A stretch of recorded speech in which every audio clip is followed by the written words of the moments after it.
قربانی کرنے والے کو کھال یا گوشت اجرت کے طور پہ دینا جائز نہیں. وَلَا يُعْطَى مِن جِزَارَتِهَا شَيْئًا. صحابی کہتے كُنَّا نُعْتِ مِنْ عِنْدِنَا. ہم جس سے قربانی قصاب سے کرواتے قربانی کا گوشت اس کو نہیں دیتے تھے بطور اجرت نہ کھال بلکہ پیسہ دیتے تھے. ہاں اگر گوشت اس کو دینا چاہتے بطور تحفہ دے دو لیکن اجرت نہیں. رسول اللہ صلی اللہ علیہ وسلم نے فرمایا جو قربانی کرتا ہے وہ خود بھی کھا سکتا ہے. قربانی کرنے والے کو چاہیے فَكُلُوا مِنْهَا وَأَطْعِمُوا الْبَائِسَ الْفَقِيرَ.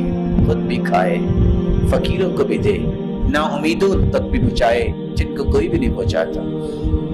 فَكُلُوا مِنْهَا وَأَطْعِمُوا الْقَانِعَ وَالْمُعْتَرَ. خود بھی کھاؤ اور قناعت کرنے والوں کو بھی دو جو مانگتے نہیں ہیں ان کے گھروں تک پہنچاؤ.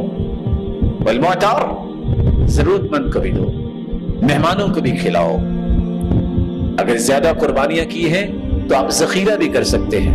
اس کا مطلب یہ نہیں ہے ذخیرے کر کے ادھر ذبح کرو ادھر باہر سے لاک کرو اور سیدھا فریج میں اور فریزر میں جائے, یہ مطلب نہیں ہے. آپ نے سب کو حق دیا پھر آپ ذخیرہ بھی کر سکتے ہیں. علی رضی اللہ تعالی عنہ ان کے سامنے جب سفر سے آئے کھانا رکھا گیا, فرمایا یہ گوشت کون سا ہے؟ کہا قربانی کا. کہا اتنی مدت ہوگی ابھی تک پڑا ہے, میں نہیں کھاؤں گا جب تک اللہ کے رسول سے نہیں پوچھوں گا. اللہ کے رسول صلی اللہ علیہ وسلم سے پوچھا, آپ نے فرمایا کلوہ من ذی الحجہ الی ذی الحجہ. ایک ذی الحج سے لے کے اگلے ذی الحج تک بھی کھایا جا سکتا ہے.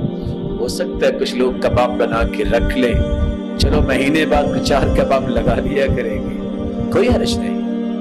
شریعت نے اس بات کی اجازت دی ہے, صحیح کی روایت ہے. لیکن اس کا مطلب یہ نہیں ہے کہ ساری دنیا محروم, صرف کباب چلیں گے تو میرے گھر بھی سارا ساتھ چلے گی, باقی کسی رشتہ دار کو ایک بوٹی بھی نہیں پہنچے گی. اس کا یہ قدر مفہوم نہیں ہے.